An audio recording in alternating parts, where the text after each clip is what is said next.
मेरे दोस्तों, स्वागत है आपका वर्ल्ड अपग्रेड न्यूज में। तो दोस्तों, इस समय नाटो देश की एक बहुत ही बड़ी बैठक चल रही है जिसमें सभी देशों के राष्ट्रीय अध्यक्ष शामिल है। इसमें अमेरिकी राष्ट्रपति जो बाइडेन भी पहुंचे हैं और उन्होंने इसी बैठक के दौरान बहुत बड़े बड़े फैसले ले लिए हैं और इस युद्ध को और भी भयानक बना दिया है कि उन्होंने अनाउंसमेंट यह किया है कि रूस यूक्रेन के अंदर अगर केमिकल अटैक करता है और साथ ही अगर न्यूक्लियर अटैक भी करता है तब यूक्रेन जवाब नहीं देगा बल्कि नाटो देश उसका जवाब देंगे। और इसको लेकर तर्क उन्होंने ये दिया कि मान लीजिए अगर रूस यूक्रेन के अंदर केमिकल अटैक करता है। केमिकल अटैक में क्या होता है कि जब हमला होता है तो उसके अंदर से बहुत ही घातक और भयंकर केमिकल निकलते हैं जो निश्चित तौर पर नाटो देशों तक भी पहुंचेंगे और वहां पर भी भयानक बीमारियां और सांस संबंधित बीमारी लोगों को होंगी। ऐसे में नाटो का जो आर्टिकल 5 है वो ऑटोमेटिकली एक्टिवेट हो जाएगा और उस स्थिति में पूरा नाटो देश एकजुट होकर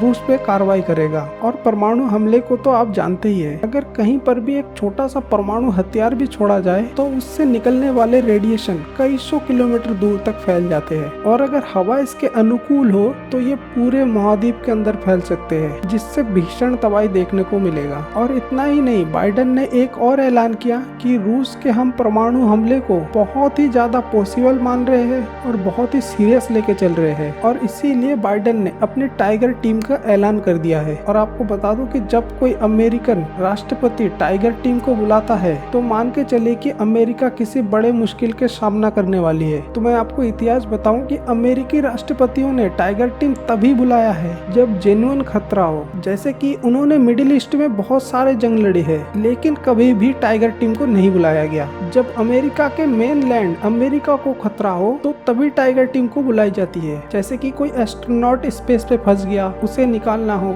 और कोई परमाणु खतरा हो जैसे कि कीबा मिसाइल संकट हो, उस समय भी टाइगर टीम बुलाई गई थी। तो इससे आप समझ सकते हैं कि अगर कोई जेन्युइन खतरा हो अमेरिका को तभी टाइगर टीम को बुलाई जाती है। लेकिन टाइगर टीम है क्या और इसमें कौन कौन से लोग होते हैं? तो टाइगर टीम के अंदर हर प्रकार के विशेषज्ञ शामिल होते हैं। इसमें न्यूक्लियर एक्सपर्ट, मिसाइल एक्सपर्ट, इसके अलावा स्पेस एक्सपर्ट और राजनीति विशेषज्ञ, इसके अलावा डिप्लोमेट और युद्ध रणनीति के विशेष जानकार, ये सब मिलके अमेरिकी राष्ट्रपति को सलाह देते हैं कि कैसे इस संकट से बाहर निकला जाए। और बताया जाता है कि इस टाइगर टीम का रिकॉर्ड हमेशा 100% ठीक रहता है। जैसे कि जब टाइगर टीम को बुलाया गया है तब उनका सबसे पहला सुझाव यही है, अमेरिका का जितनी भी अपनी परमाणु मिसाइलें हैं उनकी लोकेशन बदलना शुरू कर दे। इसके पीछे बहुत ही महत्वपूर्ण कारण है। कारण ये है कि इस समय रूस के पास हाइपरसोनिक मिसाइल है और हाइपरसोनिक मिसाइल को रोकने का इस दुनिया में कोई तरीका उपलब्ध नहीं है। ऐसे में रूस अमेरिका के परमाणु अड्डे पर एक साथ कई हाइपरसोनिक मिसाइल छोड़ देता है तो अमेरिका उसे रोक नहीं पाएगा और ऐसे में अमेरिका का जितना भी परमाणु जखीरा है सब नष्ट हो जाएगा। ऐसे में अमेरिका एक तरफ से कुछ भी ना करने के लायक हो जाएगा और इसीलिए टाइगर टीम ने कहा है कि अपने परमाणु मिसाइलों के ठिकानों को बदलते रहिए जिससे कि रशिया कंफ्यूज हो जाए और उसे ये लगे कि अगर उन्होंने अमेरिका पर हाइपरसोनिक मिसाइल छोड़ भी दी तो कहीं ना कहीं अमेरिका ने एक परमाणु मिसाइल छुपाई होगी जो वो मॉस्को पर भी दाग सकते हैं। ऐसे में अमेरिका पर रूस परमाणु हमला या हाइपरसोनिक हमला करने से डरेगा। और टाइगर टीम ऐसे ही कई और भी सुझाव अमेरिकी सरकार को लगातार दे ही रही है। तो दोस्तों, आपको क्या लगता है, क्या रूस अंत में यूक्रेन पर परमाणु हमला कर सकता है? आप हमें कमेंट में जरूर बताएं। तो दोस्तों, हमारे साथ जुड़ने के लिए आपको तहे दिल से धन्यवाद।